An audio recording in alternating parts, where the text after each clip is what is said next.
Your salary has been credited. Phone पर यह notification आते ही चेहरे पर एक बड़ी सी स्माइल आ जाती है ना?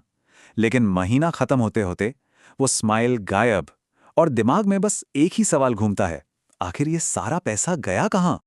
सबने सुना है कि आइंस्टीन ने कंपाउंड इंटरेस्ट को दुनिया का 8वां अजूबा कहा था, पर क्या कोई 9वां अजूबा भी है? कुछ लोग कहते हैं कि है, और ये खास तौर पर इंडियन मिडिल क्लास के लिए है। इसका नाम है कंपाउंड स्पेंडिंग, एक ऐसी ताकत जो चुपके चुपके हमारी वेल्थ को कम करती रहती है। तो ये कंपाउंड स्पेंडिंग है क्या भला? देखिए, ये कोई एक बड़ा खर्चा नहीं है। ये तो वो छोटे छोटे रोज के खर्चे हैं जिन पर हमारा ध्यान भी नहीं जाता और धीरे धीरे बिल्कुल एक दीमक की तरह हमारी इनकम को खा जाते हैं। हमें इसका एहसास तुरंत नहीं होता, लेकिन इसका असर बहुत बड़ा होता है। तो इस दीमक से छुटकारा कैसे पाएं? इसके लिए ना अपनी सोच में एक छोटा सा बदलाव लाने की जरूरत है। वॉरेन बुफे की एक बहुत मशहूर कहावत है। वो कहते हैं, खर्च करने के बाद जो बचे उसे सेव मत करो, बल्कि सेव करने के बाद जो बचे उसे खर्च करो।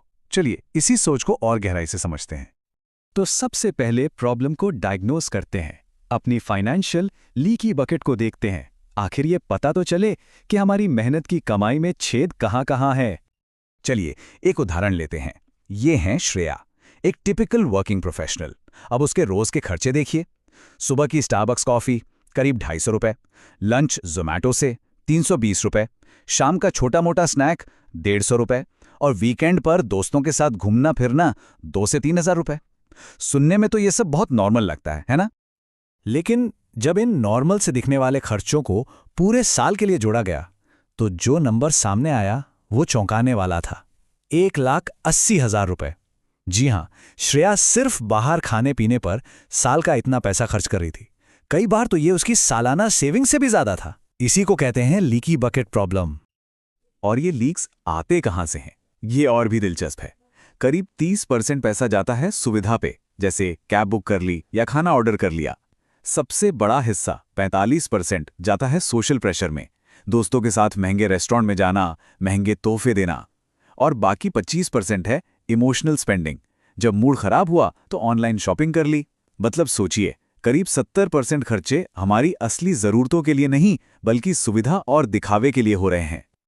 तो सवाल ये है कि इसका हल क्या है? क्या हमें और ज्यादा विल पावर चाहिए? नहीं। जवाब है एक बेहतर सिस्टम। एक ऐसा सिस्टम जो ऑटो पायलट पर काम करे। एक ऐसा सिस्टम जहां पैसा बचाना मजबूरी नहीं, आदत बन जाए।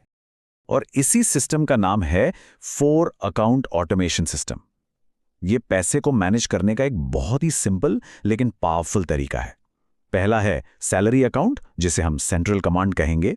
दूसरा सिक्योरिटी वॉल्ट, जो इमरजेंसी और जरूरी गोल्स के लिए है।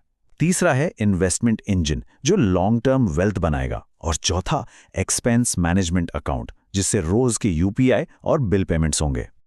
इसे और सिंपल तरीके से समझते हैं। सेंट्रल कमांड में सैलरी आई, वहां से ऑटोमेटिकली पैसा बाकी 3 अकाउंट्स में चला गया। सिक्योरिटी वॉल्ट में कम से कम 6 महीने के खर्चों का इमरजेंसी फंड तैयार हो गया। इन्वेस्टमेंट इंजन से एसआईपी और बाकी इन्वेस्टमेंट अपने आप होती रहेंगी। और एक्सपेंस मैनेजमेंट अकाउंट से सिर्फ डेली खर्चे और बिल्स का पेमेंट होगा। सिंपल। अब देखिए, एक अच्छे सिस्टम को सही टाइमिंग की भी जरूरत होती है। तो चलिए इन सारे एक्शन को एक मंथली कैलेंडर में फिट करते हैं। महीने के पहले 5 दिन, ये है फाउंडेशन वीक। सैलरी आते ही पैसा ऑटोमेटिकली बाकी अकाउंट्स में ट्रांसफर हो जाएगा। फिर 5 से 15 तारीख के बीच सारे बिल्स और क्रेडिट कार्ड पेमेंट्स हो जाएंगे।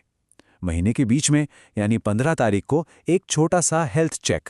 बस ये देखना है कि खर्चे ट्रैक पर हैं या नहीं।